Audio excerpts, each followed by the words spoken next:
Hello. আরে না না, পোস্ত দেখাচ্ছি না। পোস্ত আপনারা সবাই খান। সমস্যা হয়েছে অন্য জায়গায়। আগের দিন চিংড়িকে সুন্দরীবেলায় একজন আমার উপর গেছে চোটে। তো সে তো আমার উপর রাগ করে নিজের দর বাড়িয়ে দিয়েছে। আসবে না সে মোটেই আমার হেসেলে। আমিও ছাড়বো না। তো দেখবেন কে? এই যে। তো যাকগে, তো সব কিছু মিটিয়ে নিয়ে এসেছি। তো বর্ষার প্রথম।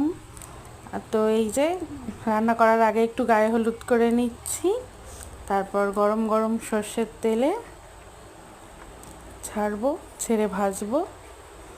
এই যে গায়ে হলুদ করে নিলাম, এই যে গরম গরম সর্ষের তেলে ছেড়ে একদম লাল লাল করে ভেজে নিচ্ছি। তো এইবার তেলটা তুলে নিয়েছি। গরম গরম ভাতে খেতে হবে তো নাকি।